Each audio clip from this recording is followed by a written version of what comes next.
Slovenia is a country tucked away in between Italy and Croatia. Ljubljana is Slovenia's green and vibrant capital, known for its carefree historic core, willow-lined riverbanks, and towering hilltop castle. This was an unexpected gem. We are heading from Italy to Bosnia, and on that route I found this really cool castle that I wanted to go. So we decided to stop off in Ljubljana, which is a great little place, little town or city in Slovenia, and it's so beautiful, green trees everywhere, mountains, and we are gonna try some beer, and we're gonna see a cool castle, some dragons, some caves. So if you're into that kind of stuff, come along. A gorgeous 2-hour bus ride, and we found ourselves in Ljubljana. To keep ourselves in the thriving central part of the city, we went with a very budget-friendly hostel. Small, but including a private bathroom.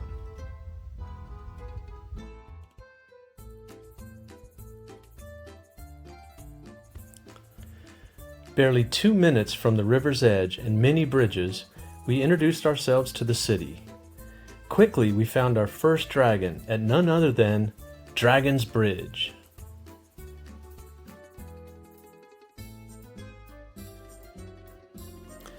Next up was the Butcher's Bridge, because it connects to Ljubljana's market, now known as the city's Love Bridge, where couples attach padlocks to the railings and throw the keys into the water.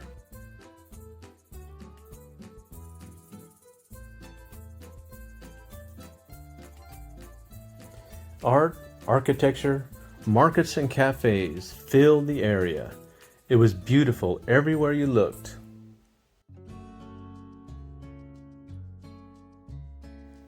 Ljubljana is known as the Green Capital. The entire historic center has been a massive car-free pedestrian zone for over a decade. It creates a quiet, relaxed atmosphere that is rare for a European capital. A European capital city with 0 cars in the center. This makes it pristine, walkable, and distinct from overcrowded hotspots.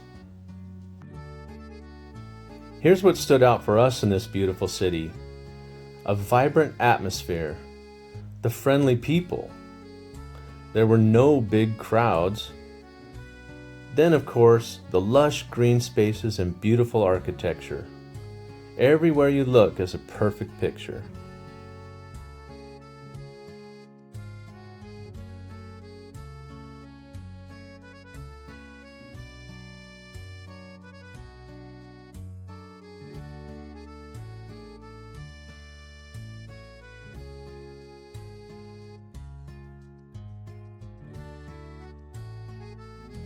We very much enjoyed the wine culture in Italy, but I have to admit that I feel more comfortable in the European pub and beer scene.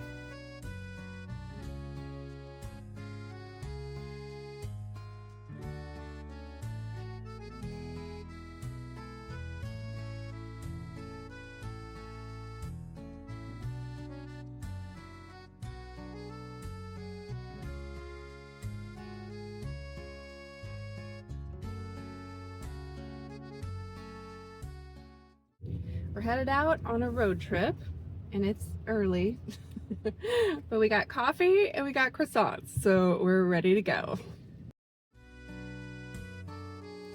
We rented a car to see the area at our own pace. First up was Postojna Cave. Nestled in the mountains about an hour from town, this is one of Slovenia's most famous natural wonders. A vast underground cave system stretching more than 15 miles, filled with dramatic chambers, towering stalagmites, and delicate stalactites, all created over millions of years by flowing water. And it's also home to the very rare Olm, a strange blind amphibian nicknamed the baby dragon. Let me just say this about Postojna Cave. We have visited many caves throughout Europe and also back in the US. Postojna Cave is exceptional. This entire interconnected cave system is over 15 miles long, and at its deepest point it plunges 377 feet beneath the surface of the earth. Here's an example of the massive subterranean chambers. The concert hall, which is a massive cave with 106,000 cubic foot volume of space. It can hold up to 10,000 people for a live musical performance. That would have been cool to experience if we'd had the opportunity. But to put this in some perspective, our 90-minute tour only covered 3 miles of the cave, a 2-mile train ride, and a 1-mile walk, give or take. 3 miles out of 15, and we saw a lot of really cool formations. That really is impressive. Now, if you're an adventure seeker, I found out that you can sign up for an adventure tour that requires specialized equipment and covers another 12 miles of non-illuminated raw passages. If you do it, be sure to let me know how it was.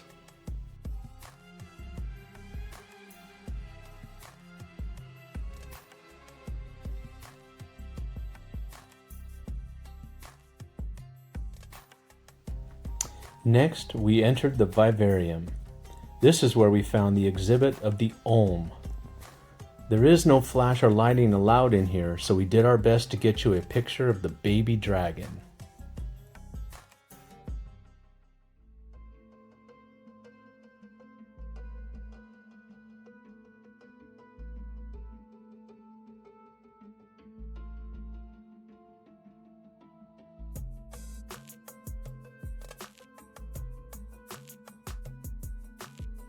The castle that had drawn me to the area was stop number 2 on our drive. It wasn't until after we parked the car, walked past the goats, and headed up the path that we finally got our first view of Predjama Castle.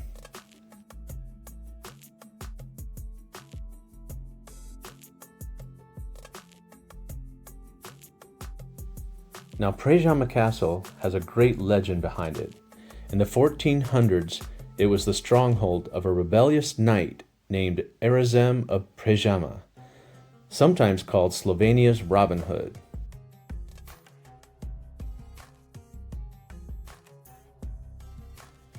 After angering Habsburg's emperor, Erasm hid out in the castle, which was nearly impossible to capture because it was built into the mouth of a cave high in a cliff. During a siege which lasted 1 year and 1 day, he secretly used hidden cave tunnels behind the castle to bring in food and supplies, frustrating his enemies for months. Now, legend says he was eventually betrayed by one of his own men, leading to his dramatic death. A mix of real history and folklore, which makes this incredible cave castle feel even more like something out of a storybook.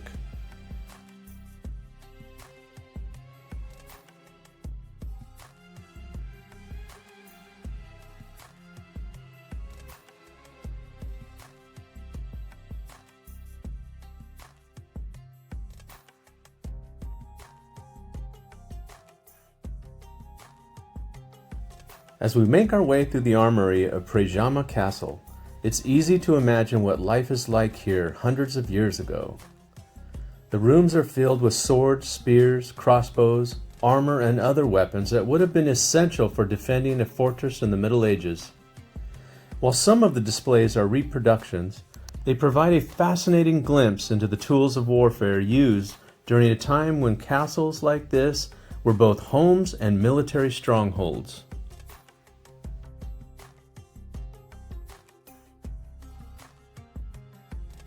What makes Predjama Castle especially remarkable is its location.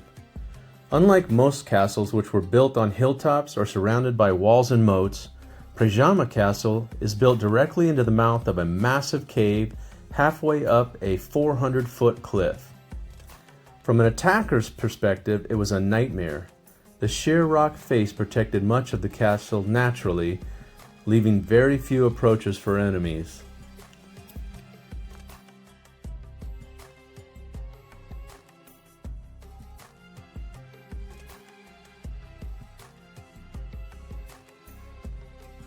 This is one of the most unique defensive positions in Europe. With solid rock protecting its rear, commanding views of the valley below, and hidden passages providing access to food and supplies. Predjama Castle was far more than just a castle. It was a fortress built by nature itself. It's no wonder this incredible stronghold has survived for centuries and remains one of Slovenia's most fascinating historic sites.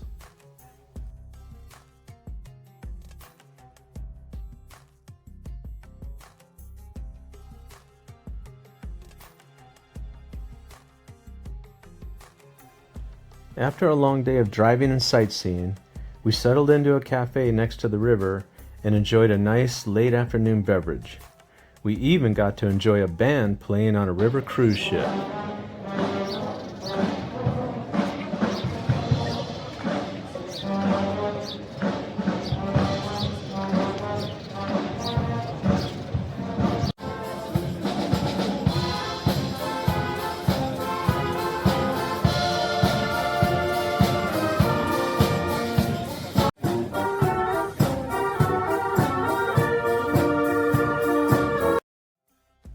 For dinner, we tried a local favorite called burek.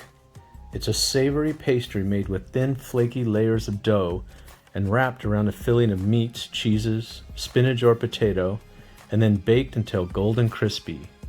I can attest, it is tasty.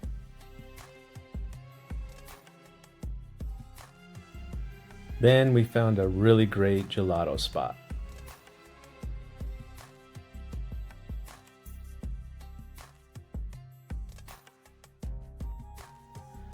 Day 2 of our driving took us on a slightly longer drive as we traveled up into the mountains to Lake Bled, a beautiful place boasting a castle, of course, as well as an island with a beautiful church.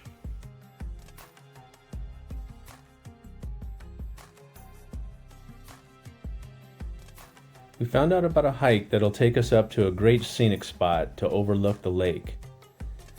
It was not disappointing.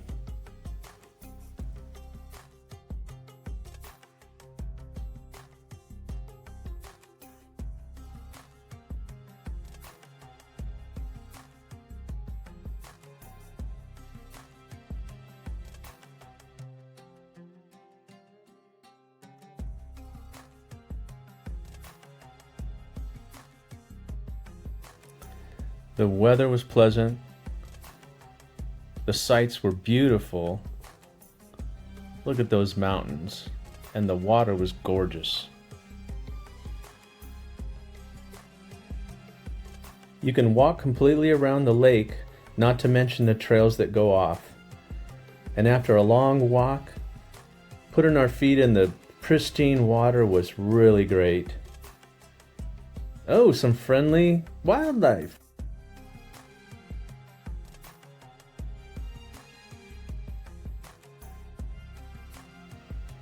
Nothing here, buddy. Keep it moving.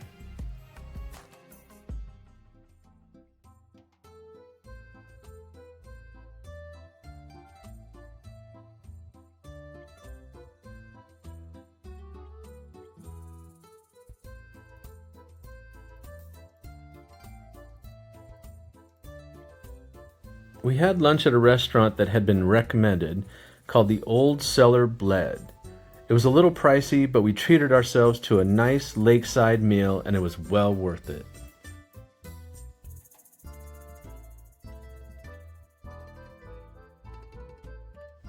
Originally from this area, Bled cake is a very tasty dessert, even if it's a challenge to eat.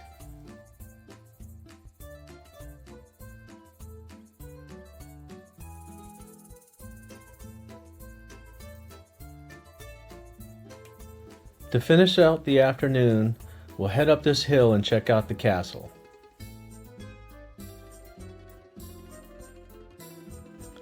Bled Castle is dramatic as it sits perched high on the cliff overlooking Lake Bled.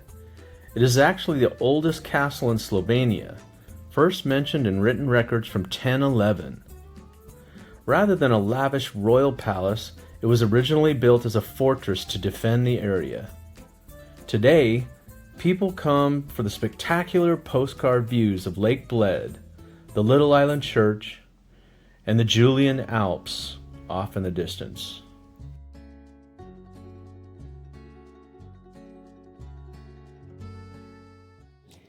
Our last adventure of the day, and maybe in all of Ljubljana, is we're going to take the funicular up and explore the castle. Doesn't that sound fun? If you choose a round-trip funicular ride, and also the virtual castle, history exhibit, puppet museum, and viewing tower, you'll pay about $22 US. We chose $7 only for the round-trip funicular ride, because there's lots to see for free up at the castle, including a few dragons.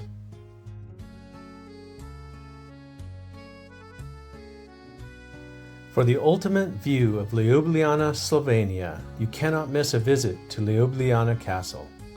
Standing tall over the capital for over 900 years, I was truly impressed by how the castle incorporated the stone of the mountain and how you could see it firsthand. This is a well-preserved castle with cafe, restaurants, stories, and impressive views.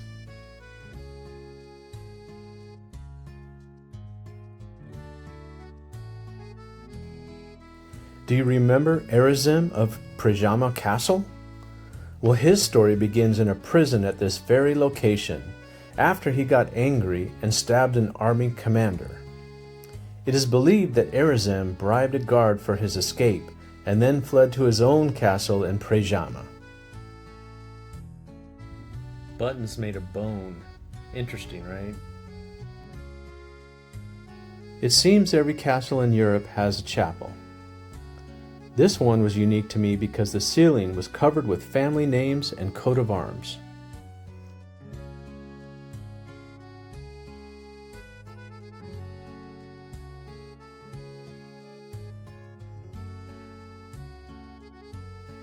There was quite a bit of art integrated into the castle, and here's an area that showed what I was talking about earlier, how the castle was built right onto the stone of the mountain and showed through clearly.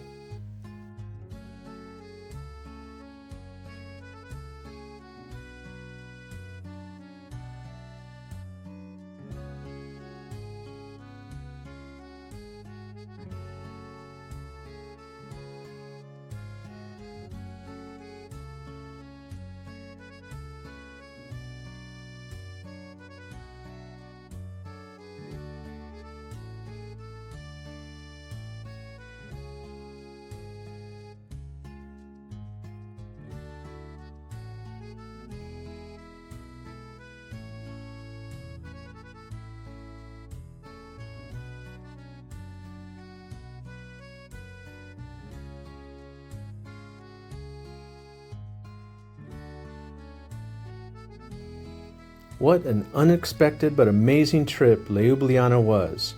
I'm not going to say I've had my fill of castles, caves, and dragons, but I'm definitely happy with our time here.